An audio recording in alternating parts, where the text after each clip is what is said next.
Salam sejahtera Malaysia, selamat petang tuan-tuan dan puan-puan yang dihormati sekalian. Denyut nadi suara rakyat bergema di channel ini. Tuan-tuan dan puan-puan yang dihormati sekalian, sekarang ini yang menjadi paling hangat diperkatakan di media sosial adalah tentang huha-huha, cakap-cakap di antara Presiden PAS, Tok Guru Hadi Awang. Saya boleh katakan beliau adalah tokoh agama Islam yang nombor 1 di Malaysia pada ketika ini, tuan-tuan dan puan-puan. Beliau adalah seorang tokoh agama Islam yang pastinya akan memberikan pendapat yang akan memberikan pengaruh besar kepada pengundi-pengundi Islam Melayu di Malaysia. Apa yang berlaku adalah kemarin Tok Guru Hadi Awang memberikan kenyataan yang memang panas. Dia memberikan penjelasan sebab kenapa dia tidak mahu, PAS tidak mahu bekerja sama dengan UMNO. Iaitu dia betul-betul menekankan, malah dia mengakui bahawa PAS tidak boleh bekerja sama dengan UMNO kerana di dalam UMNO masih keruh. Pemimpin-pemimpinnya tidak mau bertobat. Dan dia kata, pemimpin-pemimpin UMNO perasuah, terima rasuah. Ada pemimpin-pemimpin UMNO yang rakus kuasa.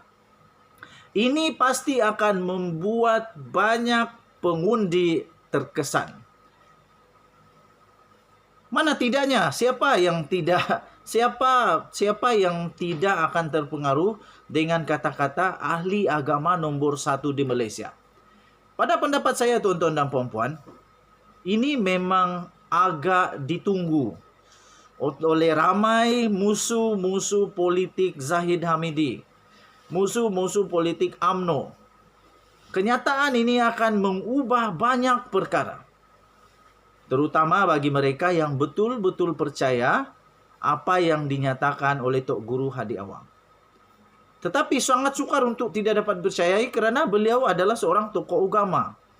Dan takkanlah seorang tokoh agama mau buat cerita yang pelik-pelik, tak betul pula, betul tak? Dan apa yang terjadi hari ini, Zahid Hamidi mengeluarkan satu kenyataan bahawa dia kecewa, dan dia juga mengeluarkan kenyataan yang bagi saya, pendapat saya baca artikel itu berbaur satu peringatan, dan mungkin ada juga ugutan lembut. Malah Zahid Hamidi berkata, kalau dia mau, dia boleh saja mengaibkan Presiden PAS itu. Tetapi kerana dia berakhlak, dia simpan itu dan tidak mahu untuk mengaibkan.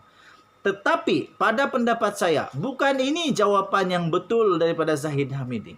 Jawapan yang betul, yang patut dilakukan oleh Zahid Hamidi adalah menafikan perkara itu. Zahid Hamidi kena nafikan bahawa di dalam UMNO, pemimpinnya rakus kuasa. Zahid Hamidi kena nafikan bahawa di dalam UMNO pemimpinnya penerima rasuah. Zahid Hamidi kena nafikan kata-kata Tok Guru Hadi Awang bahawa pemimpin UMNO tidak bertaubat. Itu yang Zahid Hamidi perlu nafikan.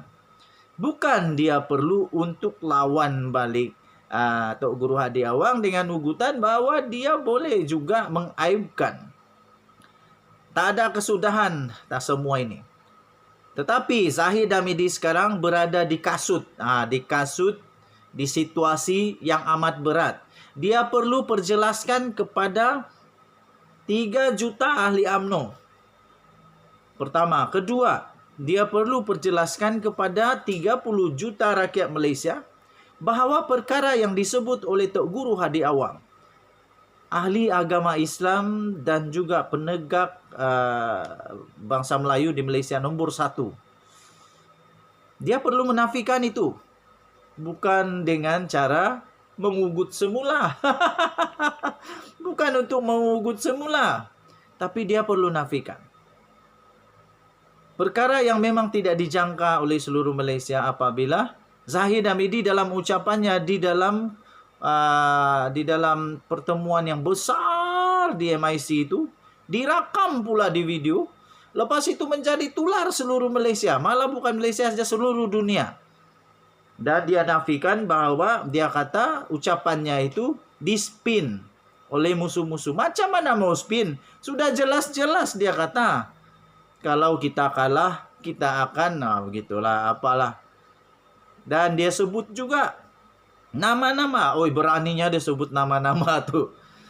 Maksudnya betullah bahwa nama-nama itu berisiko untuk dihadapkan di pendakwaan. Tidak akan didakwa di Malaysia ini. Malaysia kita ada undang-undang perlembagaan, kita ada kedaulatan undang-undang yang betul. Tak akan dihadapkan ke mahkamah kalau tiada apa-apa masalah. Malaysia bukan negara hutan, bukan. Kita bukan haiwan, kita bertamadun. Orang hanya bawa perkara yang perlu di mahkamah. Tak akan ada manusia di dunia ini, terutama di Malaysia secara spesifik, tak akan ada orang di Malaysia ini dengan sembarangan, tak ada apa-apa hal bawa orang pergi mahkamah, dakwa di mahkamah.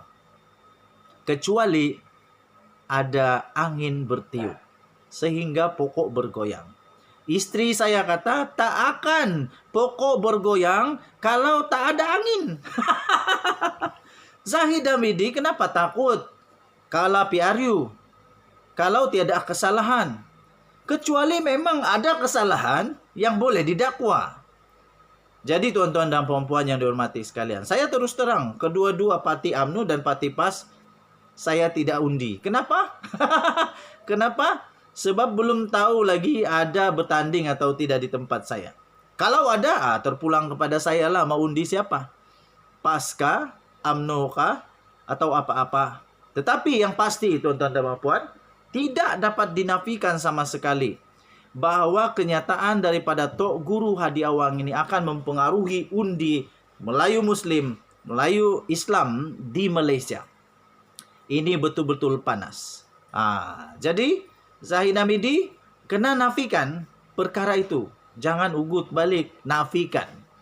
Nafikan bahwa di dalam UMNO tidak ada itu. Tapi macam mana mau nafi?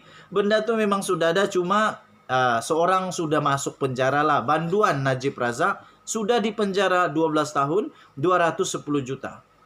Paling best lagi bonus, buy one free one. Suami masuk penjara, istri pun masuk penjara. Terbaik. Belum lagi banduan, bakal banduan. Rosma Mansur, lagi parah. 10 tahun penjara, 10 tahun penjara, 970 juta denda. Macam mana mau cari, aku pun dah tahu. Oke, apa pendapat kamu? Sila komen. Denyut Nadi, suara rakyat terus bergema di channel ini. Minta maaf saya tidak banyak video hari ini, sebab saya sibuk. Kita jumpa lagi. Kita, jaga keluarga, cintai keluarga, jaga anak-anak, jaga istri dengan baik. Kita jumpa lagi pada berita akan datang. Bye-bye.